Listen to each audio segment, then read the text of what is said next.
All right. All right. We'll get the meeting started, and we'll start with the Pledge of Allegiance. The flag's behind me. If you want to stand. I pledge allegiance to the flag of the United States of America and to the republic for which it stands, one nation, under God, indivisible, with liberty and justice for all. All right, very good. Thank you. Before we get into the abstract, I just have two comments, or two individuals who I'd like to acknowledge, unfortunately, of recent passing. First, we have George Ratterman, who's Matt Ratterman's dad, who works at the Highway Department, who passed away on March 24th. And also John Deere's mother-in-law, Prainer's mother, who passed away on March 24th, Renu Thakur. Did I get that right again, John? Okay. Very good. So what I'd like to do is just a moment of silence before we get started on to the next part of the meeting.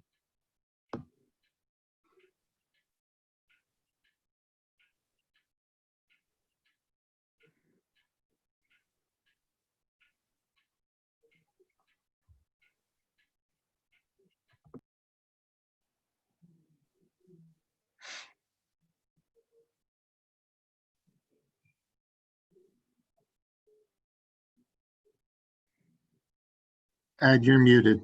Yeah. Sorry. Thank you. I am item 2, abstract number 7. We need a motion for that. This is Sarah. I make a motion to approve abstract number 7. And I'll second it. Karen? All right. All in favor? Aye. Aye. Opposed? Carried? That's a delay, Heather. Unmute myself there. Right. Next is the Board of Assessment Review appointments. I believe, Heather, you be presenting that? Yes, I'd be happy to. Yep. Mr. Supervisor and members of the board, our professional team, I'm reporting on behalf of the interview committee, which included myself and Councilor Bollinger and Town Manager Ann Oot. We also passed this information on to our assessor, Pat Duffy. So according to our town code, the Board of Assessment Review shall consist of not less than 3, no more than 5 members appointed by the legislative body. And the members shall have knowledge of property values in the town. The terms for their service shall be 5 years, beginning in October and terminating in September of a given year, but no more than one shall expire at the same time. So we have people rolling on and off. Jim Campbell's term came due on September 30th, 2019, and Ann Kelly resigned on March 6th, 2020. So the town placed a notice seeking applicants with a deadline of March 25th, 2020. We received 6 applications, and resumes are available for review. And before our interviews on April 2nd and April 3rd, sorry, I lost my note here. One applicant declined to move forward, and we coordinated availability using a doodle poll, which I recommend. That was a great way to sort of send an email out with slots that were available, and people filled in where they could meet. So it made it easier to sort of just grid versus doing lots of back and forth emails. A doodle poll, it's a free service. And then we provided a Zoom link for the 45-minute interview slots. We confirmed participation by calling the applicants. I also wanted to make sure people knew how to click onto Zoom and felt comfortable with that. And this interview method was newer for our team. The committee opened the interviews with an overview of the board and our current membership needs. Arnold Pultenson is currently in his term as the only confirmed member that's serving right now.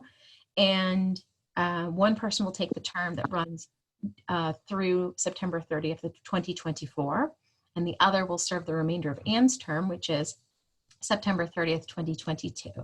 And we asked the applicants why they were interested in the role and about their understanding of residential and commercial property in the town, their relevant and transferable experience, their conflict and communication style, in any known potential or potentially perceived conflict of interest.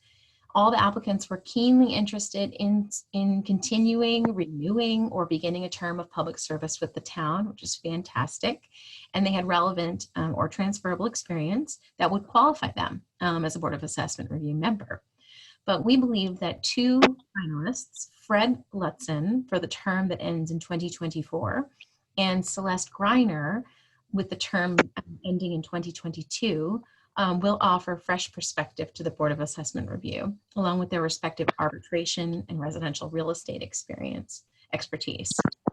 Together with Arnold, we're confident that they will succeed in their training, which will be required before the end of this month, and quickly gain the knowledge that they need to serve this spring and beyond. This year, it's uncertain exactly how the grievance day process will proceed. We know how it usually proceeds, but it might be adjusted given the circumstances in the world, in our state. But the training can probably proceed through webinar and remote format without any problems. And the group will choose a chair.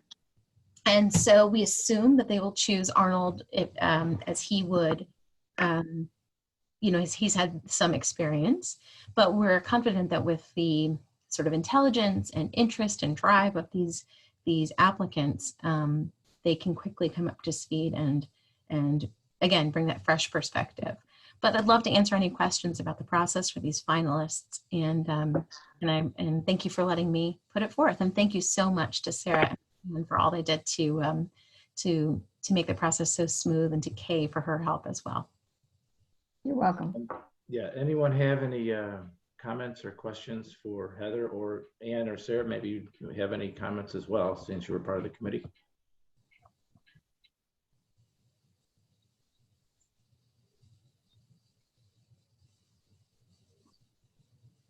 But then I would second Heather's motion to approve these two candidates. Okay. And put it to the board. All right. We have to do them individually, though. Okay. So I would start with probably the one that's due the 20th, Ann's first, I think, who's 2022. Yeah, for the term ending in 2022, Yep. I make a motion to approve Celeste Greiner for that role. And I will second that. Okay. All in favor? Aye. Aye. Aye. Opposed? Opposed? Carried. All right. And for the 2024 term? And Mr. Supervisor, may I make a motion to approve Fred Lutzen for the membership for the term ending in 2024? And I will second that also. All in favor? Aye. Aye. Opposed? Carried. Okay. Very good. All right. Thank you, Ann, Sarah, and Heather. Great job. Good team. Some excellent candidates that came through. I saw every one of their resumes. Very professional. Not an easy choice, I know, but No, they were wonderful. They were all wonderful. yeah. So, but then again, there's always room for two more at some point in time. We can always maybe consider that down the road. So, Well, I think you make a good point. We talked about that and we'd want to budget for something like that, but it's certainly worth discussing as we go through our budget conversations to think about expanding the board and getting some more thought from the from that department and from the board, the Board of Assessment Review. excellent. Ed, could I make a quick suggestion that we all just quickly introduce ourselves for people that are watching the live stream, just because I don't know that everyone will necessarily recognize us. And they might not know all of our roles, just so that people might recognize and know who each of us are individually and why we're all on the live stream. Our names, do they see our names like we see our names on the screen? They do, but I think the boxes Brady Bunch style might be in different order. So we should probably, if we do introduce, we should probably do so alphabetically.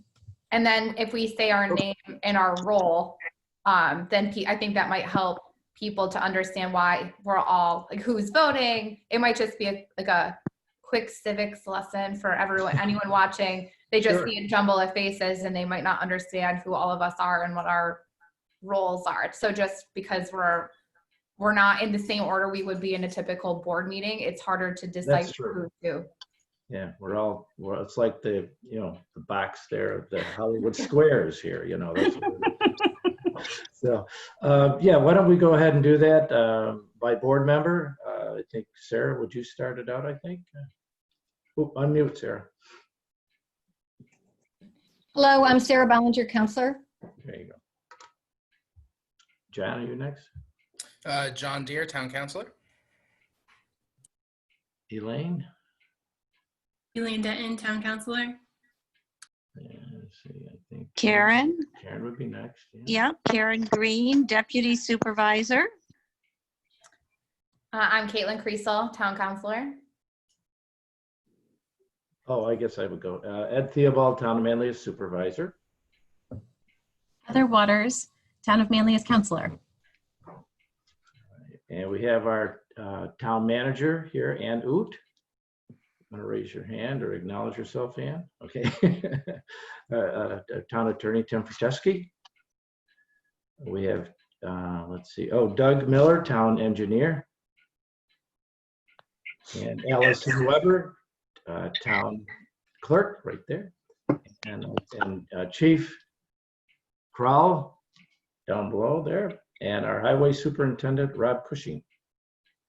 Okay, I think we got everybody. How was that, Caitlin? Are we doing all right? I think that'll be helpful for everyone. Thank you. Okay, thank you. All right, we'll move on to item 4, which is the PERMA contract workers' compensation renewal that you all received from Ann. Ann, did you want to give a quick overview? I know it's a 7% decrease in the rate. Sure. As you all know, our workers' compensation plan renews on June 1st of each year. PERMA contacted their members a week or so ago and have offered an automatic renewal for the expiring contribution with a 7% decrease. So our expiring contribution is $209,116. With that decrease, the renewal would go down about $14,600. PERMA is doing this to try to ease some of the burdens we have right now upon us with, the current situation with the COVID-19. They thought it might be a little bit easier and for business continuity to sort of get some of these things done ahead of time so we could be set when the year comes in case we have any situations that we need to look to our workers' comp carrier. So it would be my recommendation to the board to consider the automatic renewal. Again, it would be just for this year. It would be our intention, next year to go out to bid like we normally would. But I think, again, for continuity, I think it would make sense. And PERMA has provided terrific service for the town of Manlius. So I think for one more year, it would be advantageous. And Ann, are we okay? It says that it had to be determined by April 3rd. Are we still okay with that?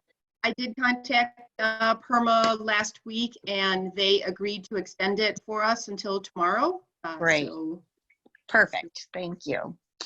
It's always nice when something decreases. And Yeah, it's right. not always the case, especially with workers' compensation.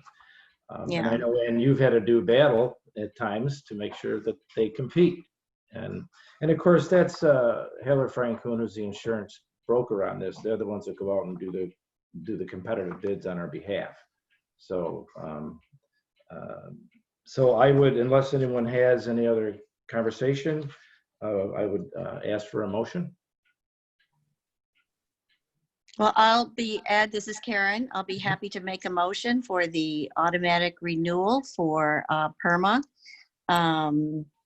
And that would include the 7% decrease. Okay. Do we have a second? John will second that. All in favor? Aye. Aye. Opposed? Carried. Very good. All right, next item on the list is number 5, which is the copier release renewal for the police department, the Toshiba copier lease. Again, you received the information from Ann. Another reduction Ann, you want to give another overview on this now? Just give us an idea Sure. how long Yep. the contract is. It's a 39-month contract lease for 2 copiers for the police department. The current lease expires at the end of April. Now, again, we were looking to look for some additional quotes for this. However, due to the current situation that sort of stalled in the middle, we were no longer able to meet with the other vendors. And also, in particular for the business operations for the police department, it's critical that they have the services that they need to perform their duties without any interruption of service. So it would be a reduction in the current lease. So the expiring lease is $377.62 per month. It would go down to $354.98. Now, these leases do include all the toner, whether that's black toner, color toner. One of the copiers is color capable, and all the maintenance as well. The only additional cost would be for color copies. Now, I do know the police department, in particular Captain Schaefer, they monitor those color copies very closely. Mhm. They do have times where they do provide copies for, public or the annual report, such things like that. But on a day-to-day basis, they do mind those numbers. So they're just not, copying any type of documents in color.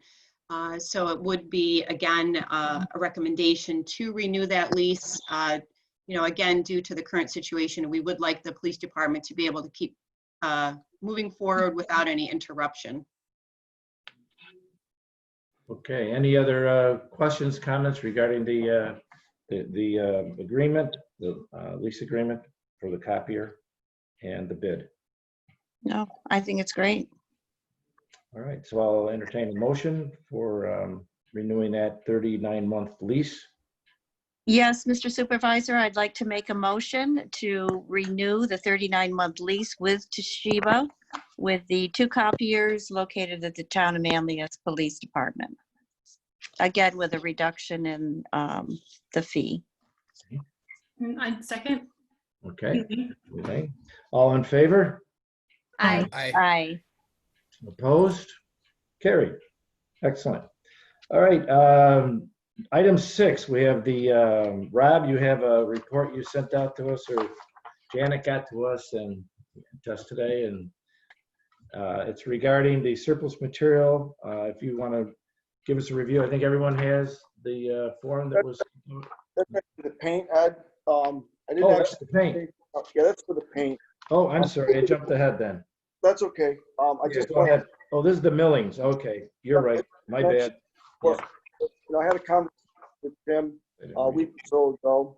And just for the board's information, in the past, what we've been able to do is with our road millings, in other words, in our process of grinding the roads, to get rid of that material, we've been able to work with Barrett Paving Company, who's actually, there's never been any money transaction. They've been able to basically credit us in blacktop for the amounts that we've brought in at a certain level. And it's changed over the years. It's gone anywhere from $7 to $3 a ton coming in. And actually it's gone less than that in some years. But they've gotten quite a glut of material. I mean, they've got a huge mountain on site. So this year they've sent me out a notice, and actually all the townships, they sent out a notice that they will not be paying for the road grindings this year. So again, after my conversation with Tim, I said, well, what are my options here? So I know there's a lot of municipalities that go out and they go on Auctions International and auction their pile off. In other words, they would stockpile it behind their facility and then try and auction it off at the end of the year. So I'm looking at that option. I'm also in conversation with Kinsella Quarry, which is in our backyard, to see if they'd be interested in paying us, a certain fee per ton. That way it's on our trucks. You don't have to handle it twice. We don't have to worry about going out to bid. And also I've got another company that might be interested in possibly purchasing it at a certain tonnage price. But again, we would have to stockpile it. So I'll get back with the board on that. But I think, Tim, what I'm really amazingly looking for from the board is to declare the actual material as surplus material. The road grindings would be considered surplus material so we can sell that. How much are we looking at, Rob, you think on the, any You idea? know, we average anywhere between 8 and 10,000 ton a year. Yeah, you know, if we got $1 a ton, you know, you're looking at $10,000 a year. Again, it's for old road grindings. Right. The problem is if to stockpile them, usually you stockpile those longer than a year, they turn into concrete. It's really difficult to get them out of there. You know what I mean? We do some for our shoulders, so we do stockpile some. But I think it would be best that if we can not handle it a bunch of times, you know, and try and get something worked out we can sell, probably would be our best bet. But if not, I think obviously the options of going with another company that might be interested in possibly purchasing at a certain rate. And again, I'll look at those rates and I'll try and talk to those guys. Or as of right now, I know Barrett Paving is not interested in purchasing the stuff from us. So chances are, if they're not, there's not a lot of companies that are going to be interested in doing it. So I guess I'm really need mainly to have the board declare it as a surplus material so we can go out and look to have someone purchase it from us. So you need a motion in reference to that. Yep, that's correct. Okay, all right, so. Mr. Supervisor, I would be happy to make a motion to declare the millings as surplus. Approximately 8 to 10,000 ton over the course of the summer. Okay, do I have a second? Second. Okay, all in favor? Aye. Aye. Aye. Opposed? Carried. Very good. Thank you, Rob. Sorry I got those two mixed up. I was jumping ahead there. Correspondence, well, now we'll get right into it. The next one is probably regarding the paint now, right? It is. Yeah. I'm sorry for the late notice on this, but obviously it's been a crazy week here. So I hope everyone got a copy. This is, by the way, is on state contract through the OGS state contract. We typically have bought in our paint off the state contract over the last 10 years or so. So this is not only our white and yellow paint, but it's also the glass spheres that we use to, you know, it actually enhances the brightness of it at night. So they're actually glass beads, and they come in totes. So at this point, we're looking to purchase 24 55-gallon drums of white and 22 55-gallon drums of yellow. The white per gallon is $9 a ton, and $9 a gallon, and the yellow would be at $11.47 a gallon with a total price of the 25 $758.70, and that's for the paint.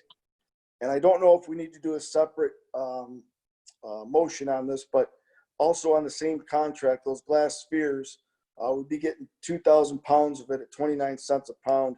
It's $5,800 with a combination of the 31,558.70.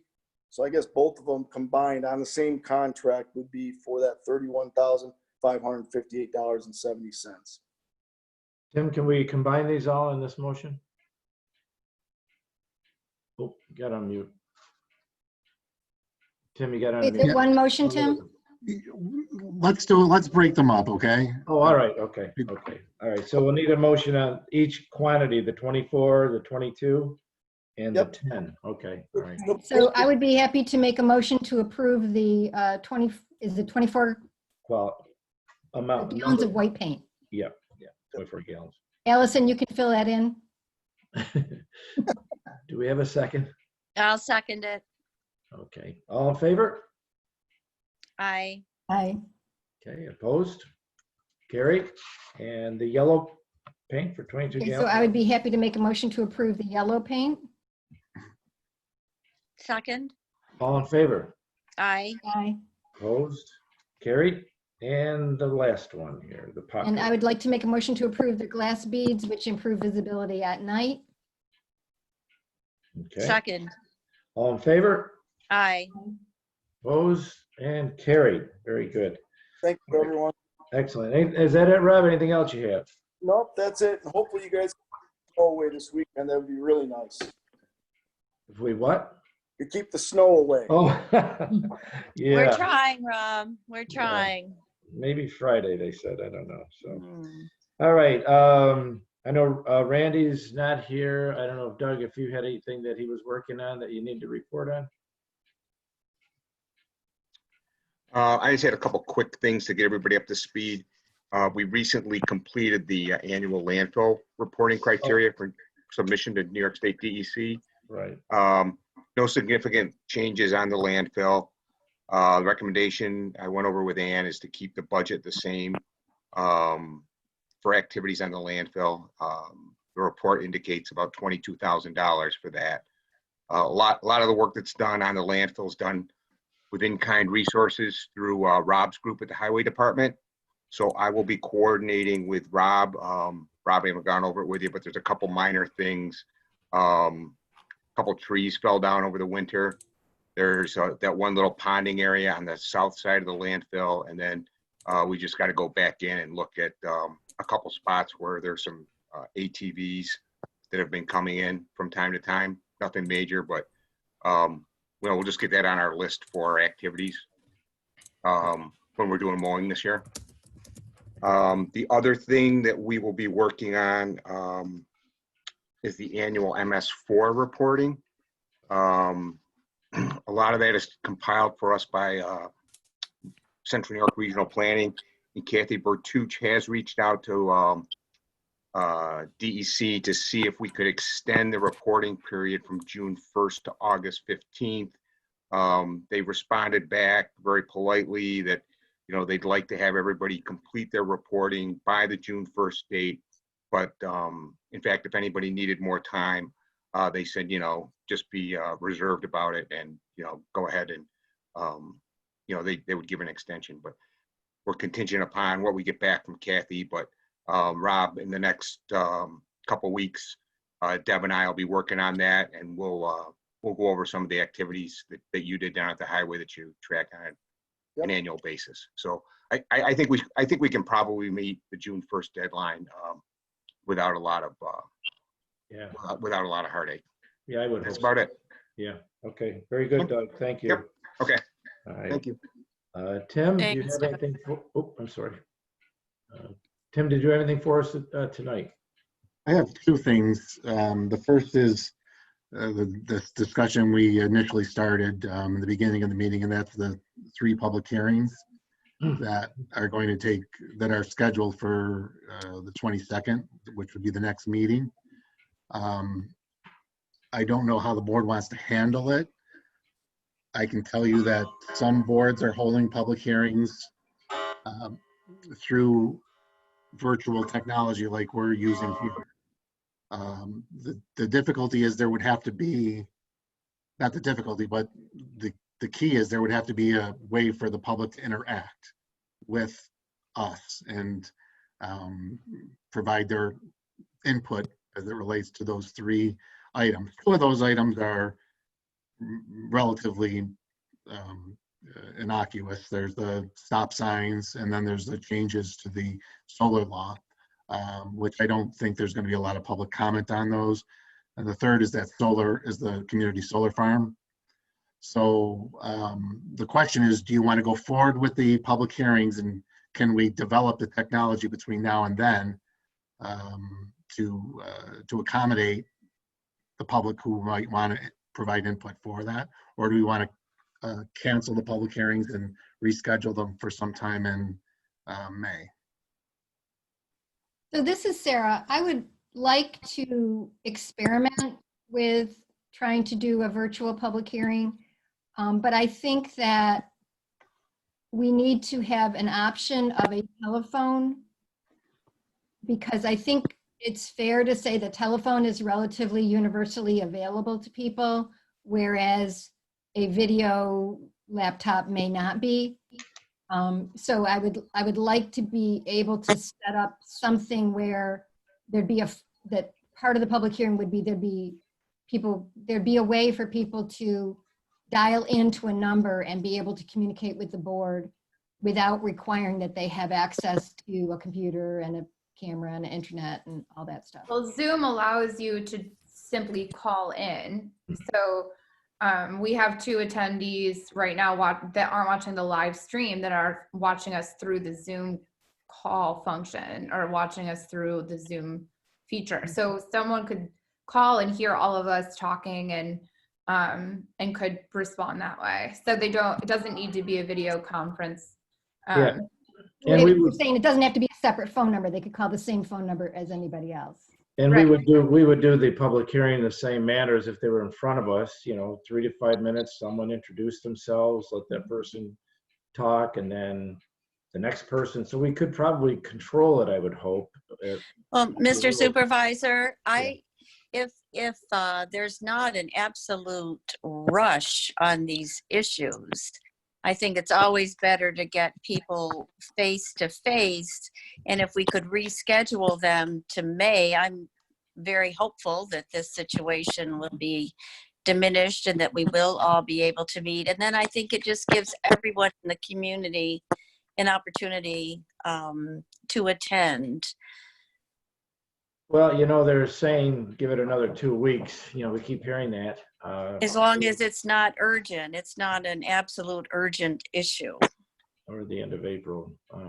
I think that it's difficult because we have lost a lot of momentum on a lot of different things we were working on. And it's certainly, I prefer to be able to meet with all of you in person. Like, it's a lot more difficult even to just have this board meeting remotely.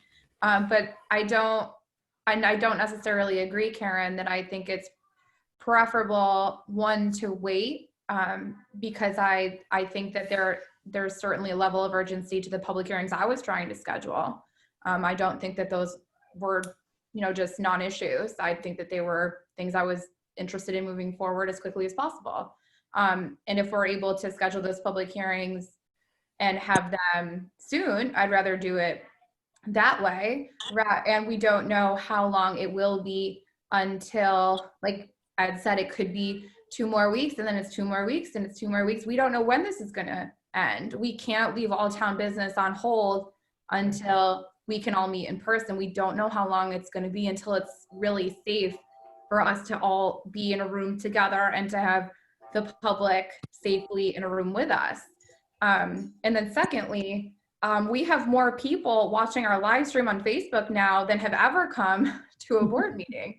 So I think that we have the opportunity to have more participation from the public if we do it through a Zoom platform than we might have if we were holding it in person. I'm wondering too, Caitlin, can we prioritize these possibly and not have them all at once? Can I just offer some input for a second? Sure, Allison. On the townwide matters, I feel like it might be a struggle to make sure that everyone is heard. I respect and appreciate the fact that we need to kind of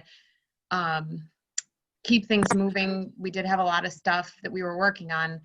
In terms of things that are happening to specific properties, we could run the 500 or 1,000-foot notification, and I could mail everyone a letter. We'd have to push everything out to give it some time, but I could mail everyone a letter that said, hey, this is how we're doing it. Please, here's how you can access the public hearing. Here's how you can comment. And if you have a problem, accessing any of these ways to communicate with us, please call town hall. We'll be here from this time to this time. I feel very comfortable doing that for the issues that are not townwide and are more like project and location specific. I worry a little bit about doing the townwide ones just to make sure that everyone is heard, because I'm not certain that everyone has access to ways to communicate with us or to kind of get that information. So Okay, like you'd Allison. be referencing the solar farm, Allison, because that's a project that We have a few applications that were even submitted just as everything was happening. So we do have location specific projects. If we wanted to do something that was more townwide, we could certainly publish that in the paper. We could put it on our website. We could do it through Facebook. And those are all ways that we already connected with people. I would just want to make sure that we weren't necessarily trying to do this for the next meeting to give us some time to kind of put that out there. Maybe we're going to push it out and give me some time to work on that and get that information to everybody. Yeah, I don't think we need to rush it. I don't think it's something we need to get quickly together before our next board meeting, certainly. I don't think that this is going to be, we just don't know. We don't we don't know if it's going to be resolved by May. So I think saying, well, let's wait till we can all do it in person again. That's a slippery slope because we just don't know when that's going to be. So I think we can continue working on it. I mean, we got this up and running. Kudos to everyone that was able to figure this out today, and we're streaming it on Facebook. I think this is fantastic. And So Yeah, John, go ahead. if I can make a suggestion, I think it sounds like we're open, and Tim, it sounds like we're not really walking into any legal issues by doing this if we're making every effort. Is that correct? Yeah, there is a debate that's happening now in the legal community. The State Bar Association has provided some guidance on this, but they're the Bar Association. And they have indicated that you could do live streaming public hearings as long as the public has a right to participate, to provide comments. And I tend to agree with that, as long as we do everything we can to get as much public input as possible, then I think we should be fine. This is something we can work on then, Tom, between now and the board meeting, I think. Yeah, I have it a sounds like suggestion. I wonder if we could, and I would propose the solar farm, but you might prefer the stop signs. Oh, is to- yeah. to try just one Mhm. for the 22nd. yeah, I agree with that. I think we can just do one Yeah. test. Send run. postcards and let people know this is, and just try it and see what happens. And then if it goes really badly, we can just continue the hearing, leave it open, and then we can follow through later. Rob, did you have something? No, just for the stop signs, obviously, no huge hurry on that. Okay. Well, But they are and I just, locations. I just want to offer a disclaimer that has been my experience with the situation is that we can make these plans, but then suddenly one of us is unavailable, and unable to come into work for a period of time. So in terms of notification, that could be an issue. So. Exactly. I honestly don't see waiting until May. It's not that far away, but far enough. As long as there isn't anything so pressing. And then I wonder about what the thoughts are of the presenters, what their preference would be, how they want to communicate with everyone. They want to do it. They've been Yeah. in touch with Town Hall. Yeah. They are actively pursuing us, trying to see when they're able to do this. And so I've actually been communicating with them a lot about this. This So way, I think- we communicate this way, Allison, over the Zoom. Is that what you mean, or just? Yes, they would like to have the ability to present via Okay. Zoom, Okay. and then, or whatever platform, we use long-term, and move forward. Okay. So Got if we do have a particular presenter that's like excited and wants to get moving, I think it makes sense to, if they are willing to be the guinea pigs, we can work out all of the issues with this platform, and they've chosen to do this as part of their public hearing. We just have to make every effort to make sure people are included. And so from a technology standpoint, I would really like to have one scheduled so that we can start testing everything out and seeing everything, because if it works really well, at least that way into May, if we're still unable to do a proper meeting, we have a solution. And worst case scenario, it works terribly, then we can really start having a serious conversation about, like, can we do a public hearing in a field with social distancing, everyone keeping 6 feet apart? Because that's the next option. And the weather's getting nicer, so we might be able to do it. We could take baby steps on this, where we could, maybe the stop signs, I know, Rob, you said that's not urgent, but that could be relatively an easy one, I would think. Yeah, I agree with that suggestion Sarah had, absolutely, and that you're bringing up again, Ed, I think that'd be a fantastic idea because it's lower stakes. We can always introduce it if for some reason it goes completely haywire. Yeah, that would be a good, like you said, guinea pig, I think. And maybe even get someone who is, because it sounds like these stop signs are very much something that people want to see. Maybe we ask 1 or 2 people who are pro stop sign to just come to our public hearing and test out the technology with us, even if it's just as simple as yes or no, I support this, or just to see if the technology is working. Okay, John or Rob, did you have something? No, it's localized, Ed. So, you got a small area there that you work with, one little subdivision. So I think it'd be a great place to start, I mean, to get the technology working. Okay, all right. Well, why don't we Allison, pursue that, and then we can discuss the other two public hearings while we're preparing for the one next meeting. How would that be? So the strategy would be to try to keep the stop signs on the 22nd and move the other two to the week after? Well, we'd have to, of course, wait until, or would we make the motion now to adjourn? We could make the motion now to move it, and then we can notify the people involved so that they would know that their date has changed. Just before we move Okay. forward, did you have something, Tim, you needed me to do on this? yeah, and I just wanted to make sure you'd have enough time. Were we planning, we don't usually send out notices to people as it relates to stop signs, Oh, but okay. maybe in this case, it might be a good idea because it might generate the kind of public participation. One advantage of this group would you is have that enough there time? is a homeowners association, so we could communicate with a letter to the homeowners association and the word would get to everybody. Okay. Okay. I will work on that. I understand my directive from the town board to be that you want me to communicate to that neighborhood, so I can kind of work on that in the office tomorrow. And I think you have the email of everybody in that neighborhood already. I do. Yes, I do. That's true. So I think this will be a very easy one to make sure that they get the word. Yeah. True. All right. So Sarah, did you want to make a motion to move?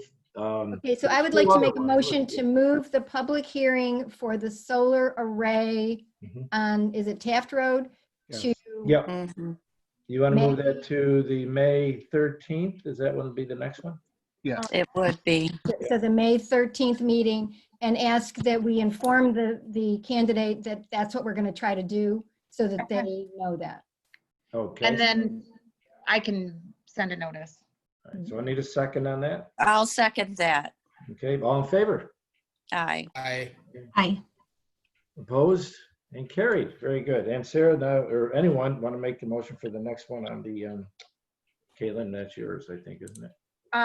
Yeah, what's the language I need to use again?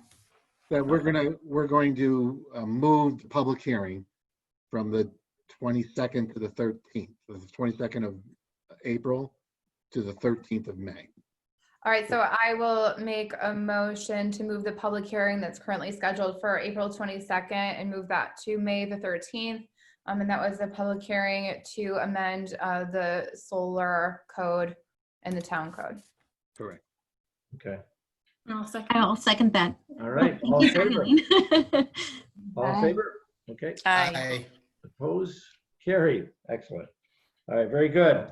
Good discussion. I'm glad we got through that one because we'll see what happens, right?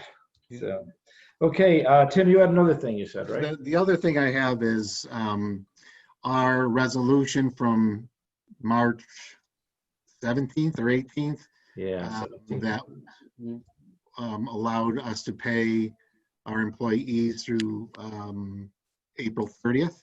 Mhm. Will be coming up on April 30th, and I just want the board to think between now and the next meeting how we want to handle that at the 22nd meeting as it relates to payment of employees who are working from home or are coming into the office.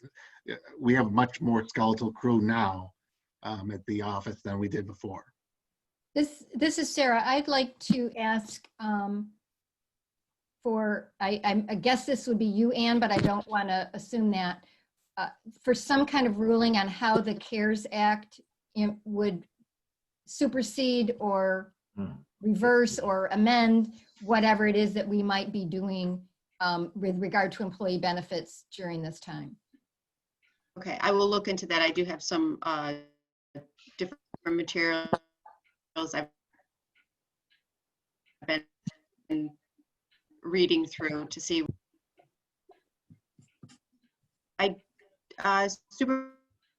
Supervisor, I do have one other item. It relates to our deferred compensation plan. I just wanted to know when you get to that. Okay, all right. And Tim and I emailed, I'm going to reach out to the Association of Towns on that too. I think they're probably going to say it's up to each different municipality how we handle that, although it could be under the CARES Act too. So, I'm looking into that as well. All right, Tim, that was it then for now? Yeah, that's it. Okay, good. All right, and Allison, what do you have for us? I don't have anything. Okay, very good. Chief, are you here?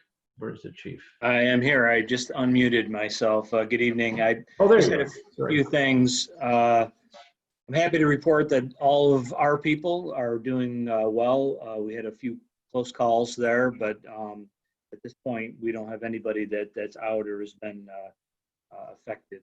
Continue my weekly meetings with all the police chiefs and leaders in law enforcement for Onondaga County on a weekly basis. We continue to talk about what we're doing collectively and how we can share resources, which is really, really great. Also continue that great relationship with Onondaga County Health, as well as the Onondaga County Emergency Management. We talk and communicate frequently just to make sure that we have enough supplies and what we need to get through these times.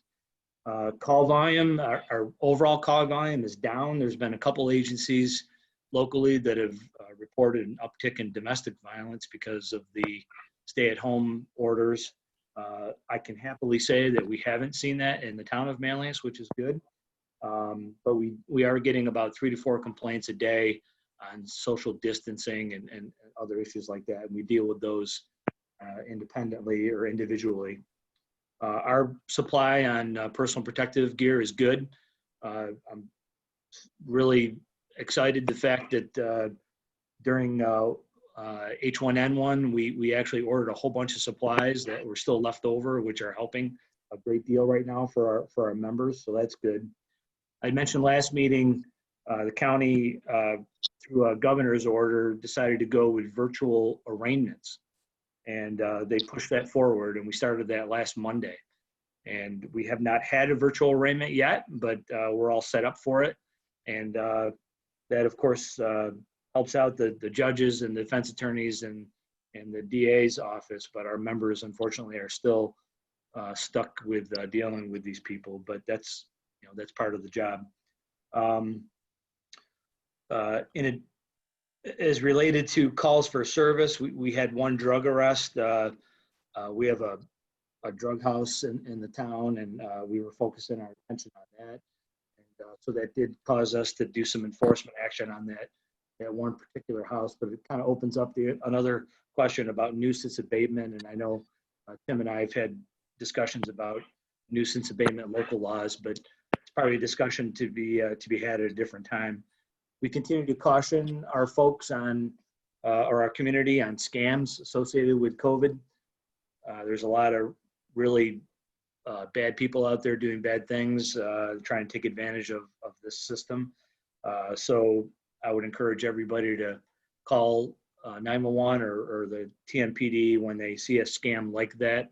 And I know that the Attorney General's office, as well as federal prosecutors, are getting real aggressive on prosecuting those people appropriately.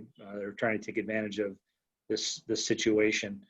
That includes scams to include impersonations. We haven't seen any of that locally, but there's been some police impersonator activity out there, which is sort of related to that. And then lastly, I just wanted to acknowledge all the men and women of the TMPD for coming to work every single day and going out there and doing their duty. They've done an outstanding job. Very few complaints from our people. So I'm real fortunate in that. Happy to report it. That's all I have. That's good news, Mike. Yeah, they've been 24/7. Saw Dan Phillip did a little bit on on Facebook reading a kid's book. For it was pretty entertaining actually. I listened to the whole thing. So, yeah, they've been doing a great job. And Chief, again, as I mentioned the other night, just make sure they let us know how much we appreciate the work they're putting in, especially these trying times right now. Okay, thank you. All right, Ann, you said you have, well, I know you have the information on the Lincoln that you sent out to us before the meeting, and you had something on pension? No, that was the link, and it was sort of a follow-up to the CARES Act that Councilor Bollinger mentioned. But yes, I did email the board members earlier this evening. As you know, the town's deferred compensation plan is managed by Lincoln Financial. Under the CARES Act, there's the $2 million economic stimulus package signed into law last week, as we all know, provides some temporary distribution relief for retirement plan participants. So Lincoln Financial is ready to help the town of Manlius opt in should we choose to implement those provisions of the CARE Act as it relates to deferred compensation. Now, as a reminder, the deferred compensation plan is a voluntary plan for the employees. The town does not contribute to this in any way. But some highlights of the CARES Act, or as it relates to the retirement plans, increases the maximum loan amount to 100% of an affected participant, their vested account balance, and they can suspend their loan payments for 1 year. And I believe it waives the penalty that you would if you would, and normal early withdrawal. And I know, Ed, you can probably provide some insight as a planner yourself, but I do think it's it's a good option for any of our employees who would qualify. There are some qualifiers that they would need to self-qualify with the plan directly. So I don't know, Ed, if you want to provide some more information. Real quick, I'll touch base on this. I know Caitlin's probably familiar with this as well, with our clients that we have out there. They can take up to 100,000, 100% or no more than 100,000, but they will also waive that tax amount that they would normally take from the account. But I don't want to get into too much detail. I would rather that anyone in the program reach out to Lincoln. They have a contact on that. There is, as Ann mentioned, there's a form that you fill out to see if you qualify for these basically exemptions. They're temporary.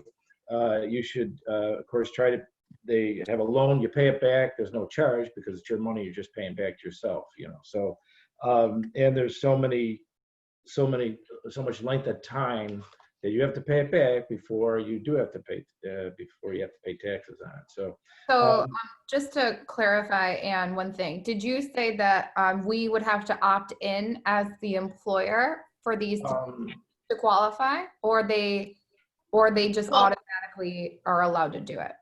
No, the plan provisions require the board, because you are the fiduciary responsible members of this plan, you would need to approve the opt-in for your participants.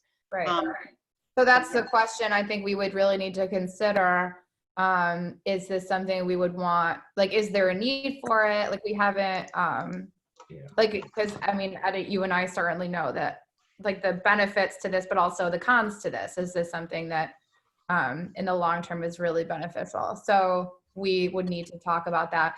I guess I would want to find out first if there's a need, if any of the employees of the town have a desire this or think that they might benefit from this before we discuss it further. But if we would have to discuss whether or not we wanted to opt into that. And so we have to agree that we let them opt in based on this act. Based on the provisions of the plan, the Lincoln plan that you have with the town of Manlius, yes, you have to. I mean, they use some examples here. If you've been contacted with COVID, if your spouse or dependents has been contacted or lost your job, there's a lot of these are normal anyway. Unable to work due to loss of a child. And so they have a criteria list that have to be met. Correct? May I suggest that we notify any of the members about this opportunity, give them a timeline to review it and explore if they might be eligible, if they want to take advantage, and have them communicate that to us by a certain date. And then in parallel, we look and see what the potential impact could be if, two people do X, whatever, try to understand the impact a little bit. And just so we have a better sense, and then make a deadline for when we're going, and knowing whatever they say is the deadline for us to respond to opt in or opt out as well. And That we do makes that for sense. the next meeting. Yeah, I think that makes, go ahead, Ann. The deadline is April 17th to opt in as the employer. So the employer would be directing Lincoln to permit affected participants to elect the CRDs during the CARES Act period. So you either modify your existing plan distribution provisions or you do not. So, Our next meeting is the 22nd. It means we would need to decide whether or not to give the employees who participate in this plan the option to use it for a loan. They're Correct, borrowing because- from themselves. It's not Yes. our money. And what was Correct. the date I again? would think I would- that it would be reasonable to permit that. Yeah, I'm inclined to as well. Yeah. What was the date on that, Ann? April April 17th, 17th. you need Oh, to 17th. provide Hmm. this to Lincoln. And again, this is a voluntary plan. The town does not have any financial holdings in this. It's employee driven. So, and again, an employee would need to qualify under, the list set out under the CARES Act. So, Yeah, the onus would be on them to prove that they meet any of these qualifications to opt in. The criteria. Yeah, Mhm. yeah. I mean, it really wouldn't be, I don't know if we should, if we had money on the table ourselves, that might be a different reason to second guess this, but this is all their funds. Obviously, the experts who have presented this, say that you really shouldn't try to do this. Right. Is it predatory or not? Is it, I What's guess, that? the thing I worry about. It's not, Say- right? It's not mandatory, is that what Or you're no, saying? predatory. It's not sort of like, oh, this is an extra opportunity to make sure that we Well, can. it can be a very bad thing to take a loan from your 401k or from your retirement plan. It's not we should encourage them to speak to their financial professional before considering this option. This would be like your last step. You've tapped all your other resources. This is all you have left. Yeah. Like, we should really impress upon them that this is not that it's not just like a checking account where you go get your money. You like, it's money. The stock market is down. Like, they would be taking this distribution at a loss right now. They'd have to liquidate assets. Like, it's not a small thing. So I agree. We should allow it because we shouldn't make that decision on their behalf. But we should express upon them and that they need to really consider the negatives associated with the decision of actually following through on it. It's not like a free thing. There's a lot of negatives associated with it that certainly Ed and I would be happy to chat with anyone and just give them a little bit more information on it. Sure. But the people at Lincoln should also be well within the scope of their expertise to explain the downsides to this option. Yeah, because there definitely would be some negativity if they didn't follow the rules, especially, and they really need to know what they are. And that it has to be really, really a very desperate situation, I would think, but even then, if people want to pay it back, they should.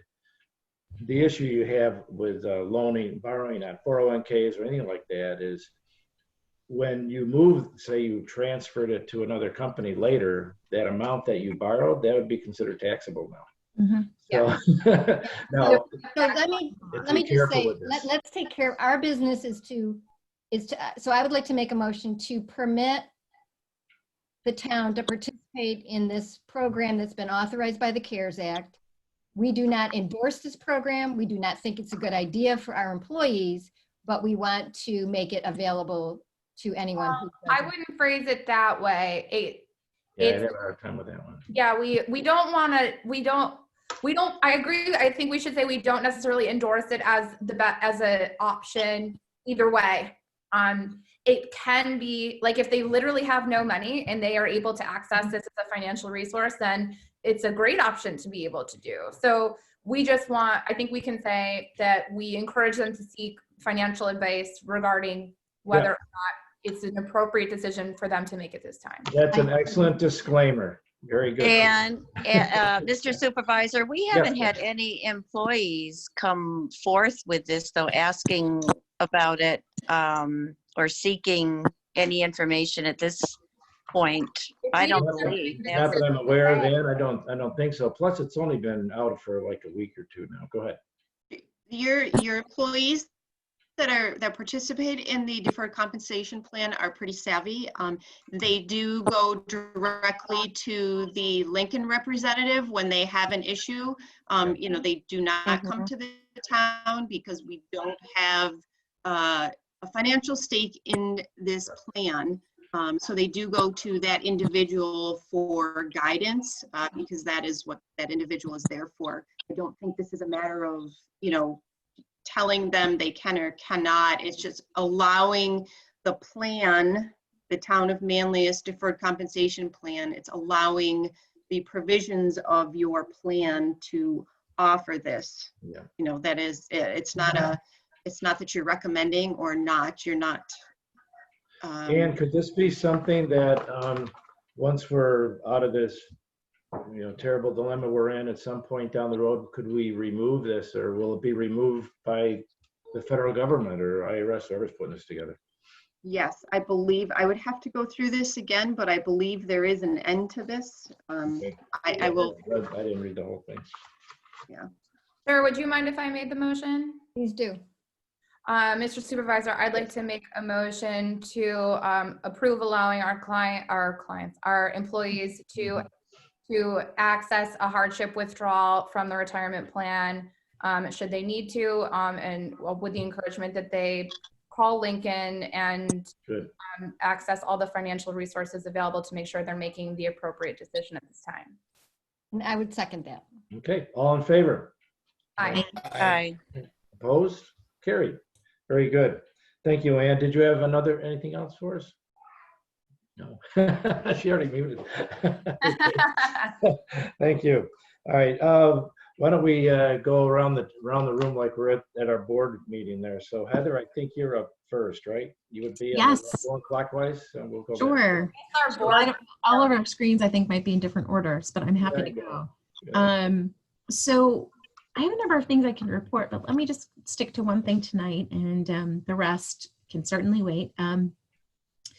We had a meeting on Monday virtually to look at the Muirfield Drive drainage study that Miller Engineering prepared for us, and both Doug and Rob Cushing attended, along with a number of counselors and also you, Supervisor, of course. And it was really, really informative to see what sort of maintenance and what kind of infrastructure updating we could endeavor to do, either in quick succession or in a phased approach, to really make sure that we're serving the homes, particularly in that area right there, the best.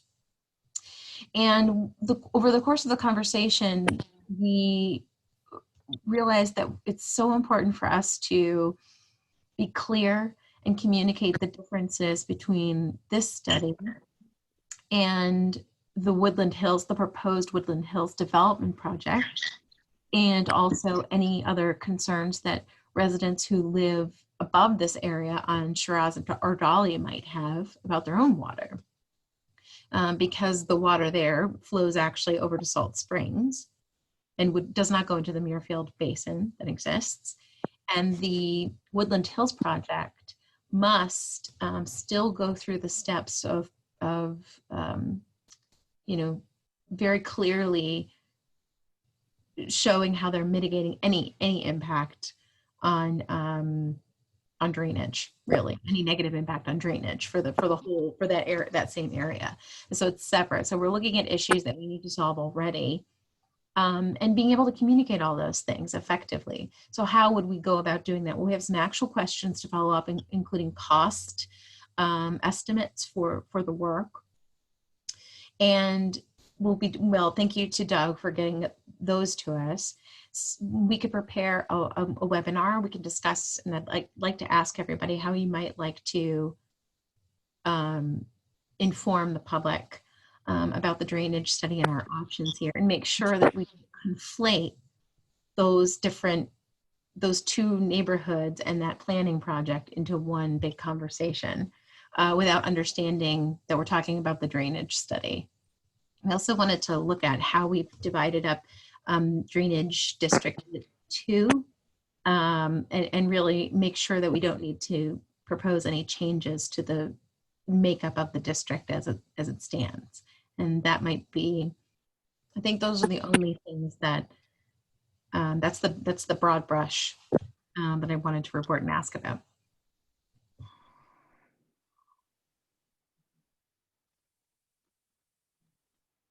There we go. You were going to Did Rob have something? Rob, did you have something? I didn't. Nope. Okay. No, I said you were going to also put a summary together on that. So I will.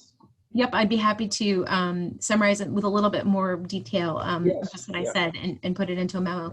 But would we be open to doing sort of a presentation, a board presentation at one of the next, maybe at the next meeting, or maybe the meeting after?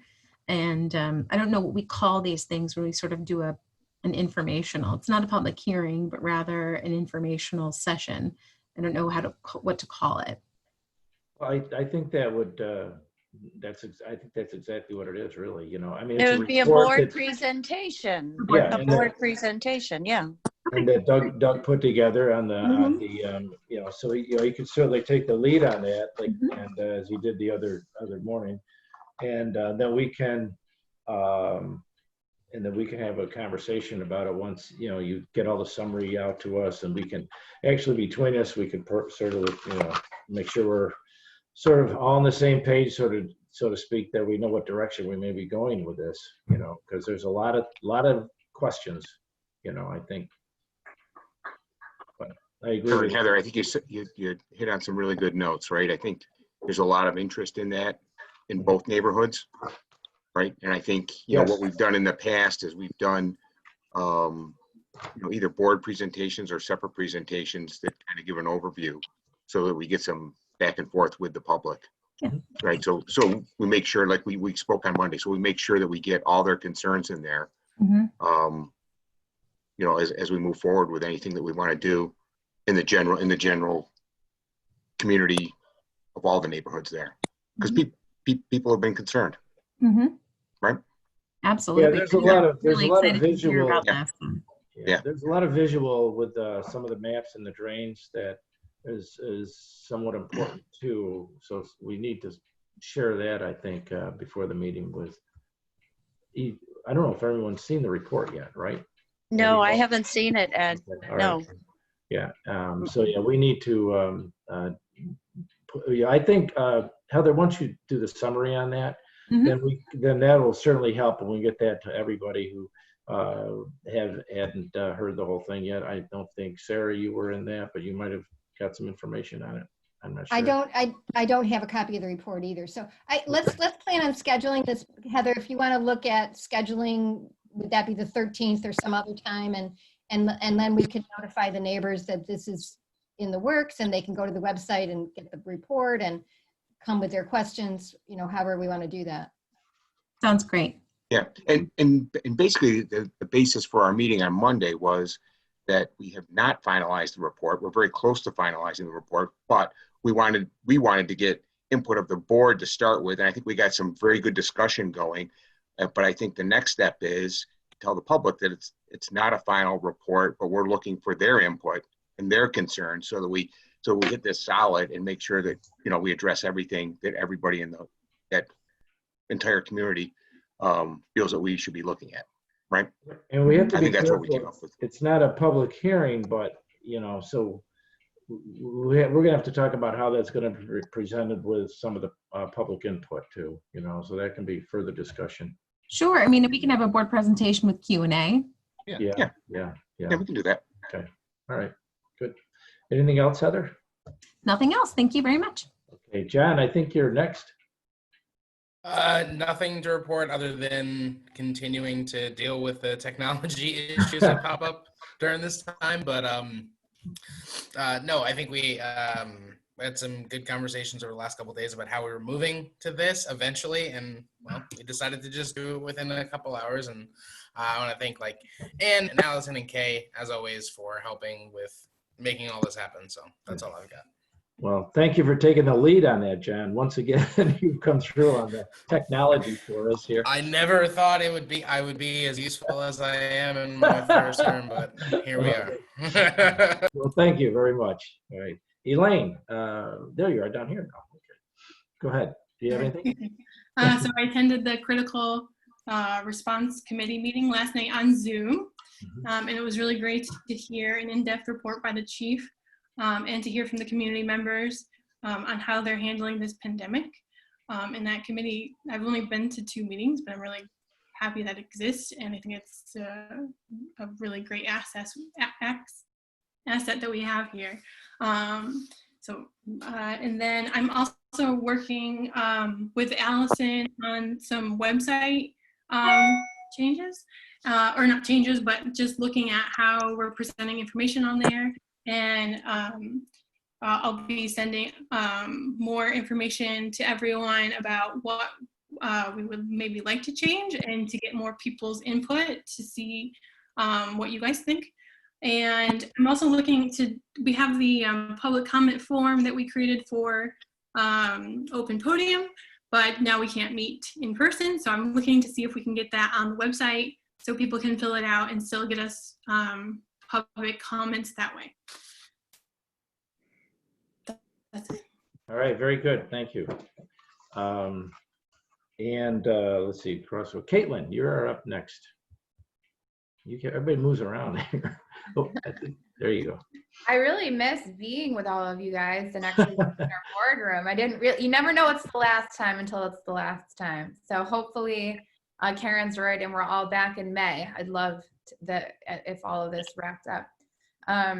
So I've been working on a few things, but I'll try to keep it brief also. I'm focused on 2 things. One, the business community in Manlius. I was added to the chamber of the Greater Manlius Chamber of Commerce. I was added to their board last week as a board member. And so I think being on the Economic Development Committee with Karen, that'll be a good continuity for me to have that role. And I had a call with Allison and with the president of the chamber. His name is Bill. He's a very nice guy. We've met in person once. And so in the preliminary stages still of working on a way to support the business community during this time. The chamber is putting out a ton of information in a newsletter. So if you're not getting that and reading through it, I would encourage you to sign up. You can sign up on the website, and it's listing all of the restaurants that are open.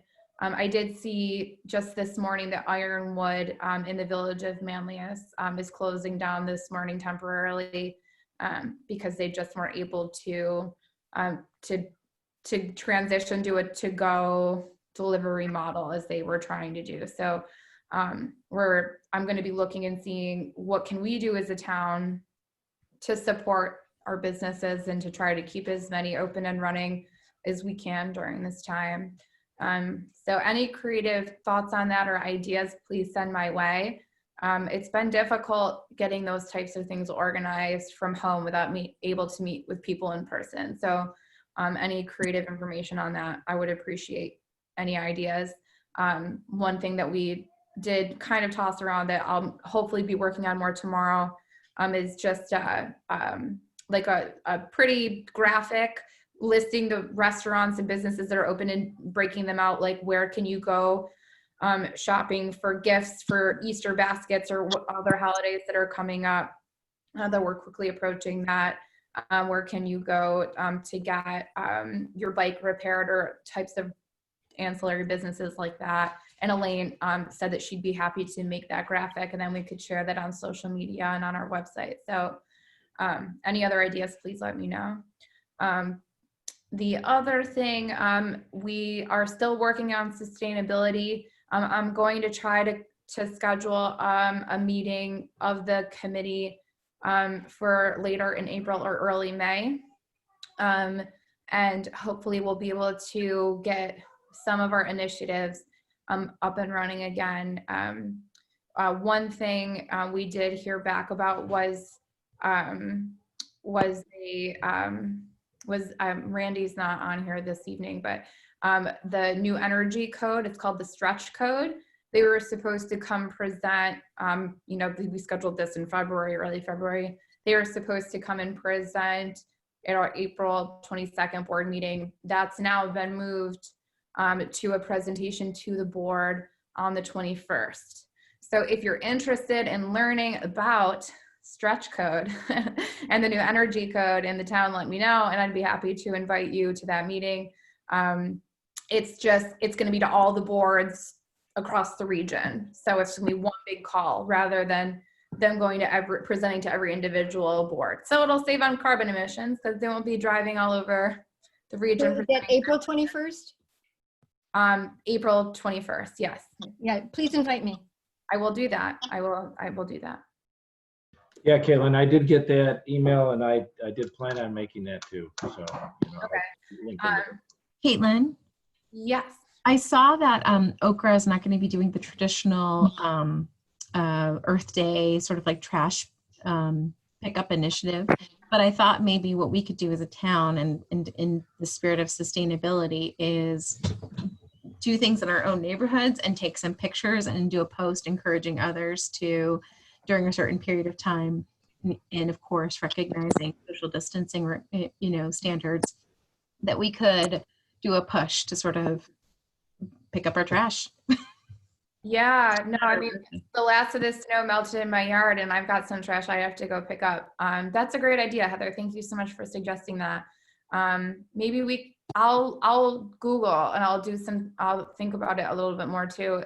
Like some creative ideas for Earth Day. What can we do in the town to celebrate Earth Day that doesn't involve us having to go to stores? Because we shouldn't even be going to buy plants, right? Like it's not the biggest priority right now.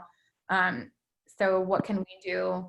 It is interesting though, like some of the things we're seeing, like you can see the Himalayas for the first time in decades because the volume of traffic is so far reduced. So we're seeing all around the world the impact that humans have had on the environment. It's remarkable to see what just not driving around for 2 weeks can do.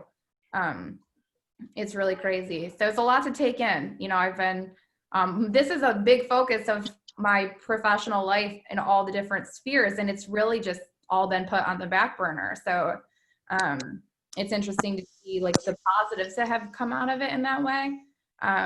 But I'll think more about that, Heather. Thank you for that suggestion. Yeah, and that includes Arbor Day too. We were supposed to have an event for that, which will be pushed. When is Arbor Day? I'm trying to remember what the date is. I should know this as the tree commission rep. Yeah. I think it's a particular day in April, but you know what? Yeah, it's in a couple of weeks, I think. But yeah. What we can do is we can do some posts. We can certainly do some educational posts about the trees. We can do some posts, I think. So some social media would be really great. Because right now we've had to have urgent social media around logistical things. And I think that the TIC Alliance, maybe we could invite Ann Messenger to come to talk about the Central New York TIC Alliance. Oh yeah, we talked about that with Karen's program. Exactly, because she's also talking about there's landscaping and things you can do in your own yard, or ways that you can mow, and things you can consider the way you have them just arranged. Here's the wood pile, here's this, whatever it is that can impact your safety, your health and safety. So I think it's almost, it's like if we think about our own little worlds, about our yards, and sort of how we can think globally or think townwide and act locally, act in our own yard. That team that So we. just on the fly thinking about this, Heather, like environmental sustainability and then community sustainability, because we are, so like, how do we tie this into the town? Because that's what I'm always trying to take that and bring it home. Like, what are, as the town official, like, what are we really, how do we really bring it back? And so I think what we're seeing now is, like, there was like a run, like, Allison and I talked about this too, that there was like a run on the supermarket, right? There was like a lot of food suddenly not available. And so we could talk about starting your own vegetable garden, maybe. So like, what could you be doing now to prep your yard for a vegetable garden? Like, where can you get seeds locally? So maybe support a local store. How do you buy plants? Like, what can you do? And then that'll help to keep our families sustainable and help the environment. Yeah, I think there's a couple of different things we could do. Great project. Information, Okay. Earth Day is the 22nd, Arbor Day is the 24th, and that weekend after is usually when people do those yard work projects. So if you guys want to think about something, we could actually have something prepared to talk about next meeting and Sure. kind of kick off a Manlius event for that weekend. Yeah, that's what our meeting is, Earth Day. Oh, yeah, Earth Day is 22nd. She said, I had it right here. Okay, very good. Yeah, let's do that. Okay. You know, several years ago when I ran the Solarize Central New York campaign, I dressed up as a giant sun, and they called me Solar Kate. I could wear my sun hat. I think you might need to for that meeting. For Earth Day. For the board meeting, you should. For the wear board it. meeting. Yes, right. For the whole board meeting. The whole board Right, meeting. the whole Just time. a giant sun. All right. That should do it for me, Ed. Okay, very good, Caitlin. Excellent. Sarah, you're next. Okay. So this is not nearly as much fun, but one of the issues with the okra is that our normal hauler is not able to pick up brush at the moment. And because people are home, they have been raking and clearing like crazy. So I have talked with Ed and Rob about a possible interim plan. We have nothing committed at this moment, but just I wanted to have everybody know that we are working on an interim plan that might resolve, depending on how long it is before okra reopens, that there are other alternatives that we could pursue. Sarah, is are people expecting it to be picked up this week? Because I see stuff all out in the neighborhood all around. There's a big banner on the website saying it's not going to be picked up. Right. I think So the people who haven't picked up that yet, maybe thinking yeah. that this week. And so we've been getting calls at the town of people saying, why didn't you pick up my brush? So people we've tried to make it visible. I know we've gotten the word out as well as we could, but there's still people that don't know that. Why don't we send a notice to Eagle Bulletin if we haven't already? And the other thing is, if we could tell the villages to help make sure we're all on the same page, because on a local on the local Fayetteville Manlius neighbors or whatever connections page I was just on earlier, someone said, I took a picture of it.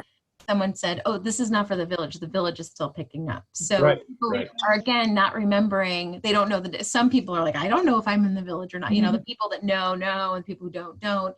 So anything we could do to make sure that the villages are communicating whatever we're saying, and likewise that we know what the villages are doing. I reached out to the county executive's office. They were actually sent out a survey to all the municipalities, including the villages. And in most cases, pretty much 95% of them that we've gotten back, all the villages are doing their own because they have their own location where they can dump this stuff. And they pick it up themselves too. They don't have vendors. And the same with some of the towns. Some of the towns do it themselves. Some have vendors like we do. And I'm still trying to get a handle on who's using okra that can't right now, and what are they doing as an alternative. So I have reached out to Ryan McMahon's office as well as all the other municipalities, and still waiting to hear back. There's a lot of issues with, as Sarah said, that we looked into as far as where Syracuse haulers could actually possibly dump that over at the highway. But then again, that has to be a DEC approved location when you start to have a certain amount of quantity of brush. And applying for a permit, by the time if we ever did do that, by the time that happens, hopefully it'll be May 1st and Oakwood will be back in business. So there's a lot of things we're looking into. We've done a lot, haven't we, Rob, as far as some alternatives. And I know Kay's been getting phone calls. I know you and have been getting a lot of calls. And it boils down to Okra had to have, they had the 50% rule of essential and non-essential employees. And they felt that the trash was more essential than the brush. They can't disagree with them there. You know, brush is not an emergency service. Trash could become an emergency service, you know. So that's where we are now, but I'm still trying to get some clarification from. Would we be able to work with the village, do a shared service sort of arrangement with villages? Well, and deliver our trash and brush? You have three villages with 3 locations, and they actually, I know Manoa closed theirs down to residents dumping stuff. They're picking up the residents themselves. They aren't just letting people dump it there now, you know. So a couple of the, just so you go ahead, know, Rob. a couple of the villages actually use a couple of vendors when they dump their material. They don't stockpile it. Fayetteville's one of the only ones that does. I'm not told you, Manlius stuff. Use local facilities where they drop the stuff at a charge. There's a rate for their and they've got contracts with those people that drop so much brush, they're offered so much a truckload. Okay. We're still working on it, Heather. You know, I mean, it's just, it's Sarah, it's been, you know, gnawing at all of us, but we're doing the best we can on that. So, did you have anything else, Sarah? Just to follow up on Caitlin's comment, I did put a little thing in the Greater Manlius Chamber newsletter, just asking people if they were getting the kind of information they wanted from us so that we could improve our communication strategy going forward. So this brush may be an example of something where people are still confused, and hopefully we get that feedback. Okay. And Heather, you're right. A lot of people don't know where the village ends and the town begins, and vice versa. You know, it's pretty interesting. I would think they would know when they get their village taxes or Put a really tacky sign in my window that says, "Hold up, no trash and brush pickup yet." My own still neighbor. doing trash. It's still doing trash. Don't forget. Oh, sorry. No brush pickup No yet. brush. Right. Ooh. All right. Karen, do you have anything for us tonight? Yes, I do. Just a couple of quick things. Ed, I have been in touch with the Fayetteville Manlius Chamber and in touch with a lot of our businesses and expressing our concerns.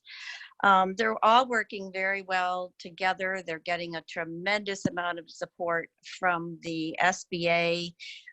They have been hosting webinars for quite some time, but we can't forget about them. You know, if we can certainly utilize their takeout services or what other services, it's greatly appreciated. And but we're glad they're in our town, and we want to do everything we can to keep them there. And last night I too attended the CRC meeting, although I could hear everyone, but no one could hear me. Right. So I want to make sure the chief knows, and Captain Schaefer, what a tremendous job they are all doing. And I so appreciate the years of effort and training that particularly Captain Schaefer has put in to the CRC committee, where all these organizations come from all over the area, not just the town, but emergency management, town of DeWitt. It's just tremendous to hear that our schools are still serving 1,000 meals a day. The learning is still going on.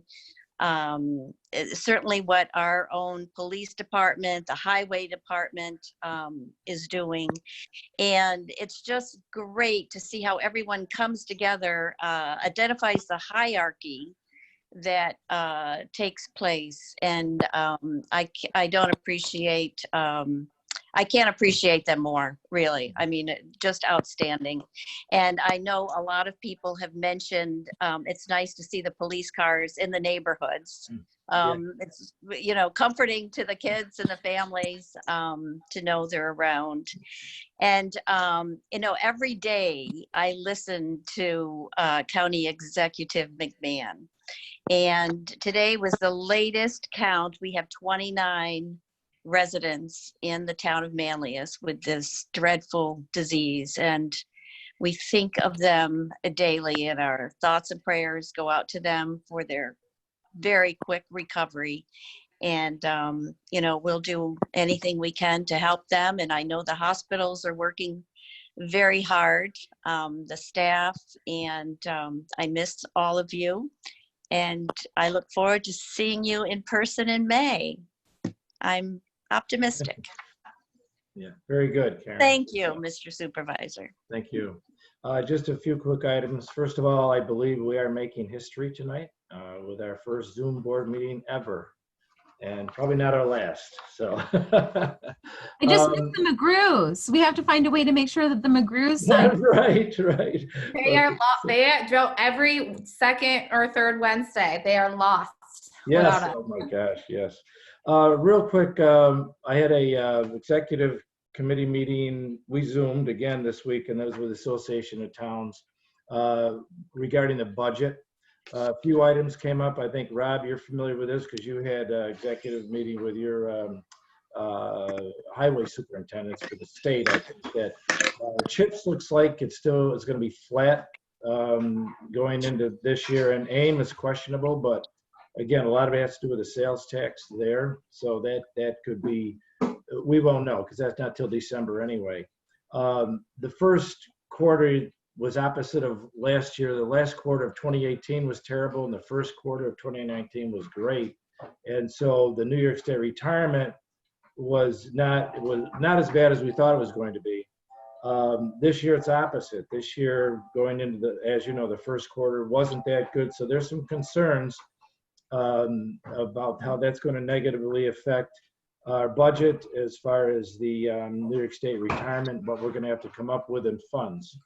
We're hoping that they might give us some relief on the tax cap. And they said reach out to your legislators. Well, right now, Assemblyman Sturpey is going to be really busy because he's the only one that represents us right now in Albany, because we don't have a senator right now, you know. So get on your horns and start calling them, tell them we gotta you know, get the governor to hang in there and not keep cutting stuff on us. They started out with a $30 billion deficit as it was to start with, or 16, I forget, the numbers are just so large. Lastly, I just wanted to piggyback off from what Karen said regarding Ryan today. He gave his COVID-19 update, and as Karen mentioned, we're up to 29 confirmed cases along with DeWitt. That makes us third in the county, tied for third, I guess you could say.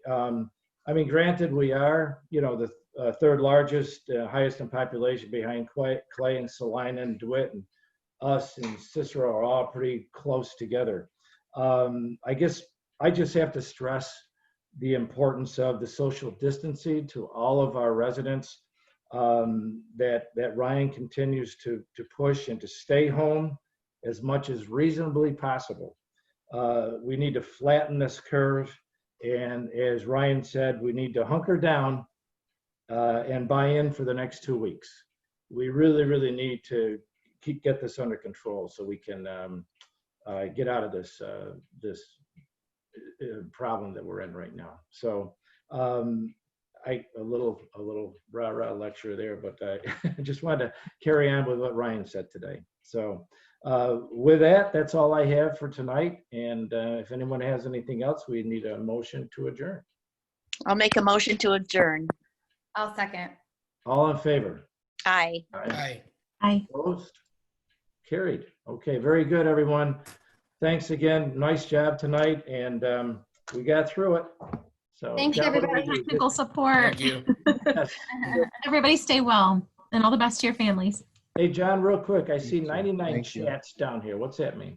Oh, No. So don't look at the chat. I didn't read them. Basically, I wouldn't. about it Basically, it's an issue that we will be looking into. Oh, all right. Thank you. Very well Right. put, John. Okay, All right. let's all sign off. Good job, John. Bye.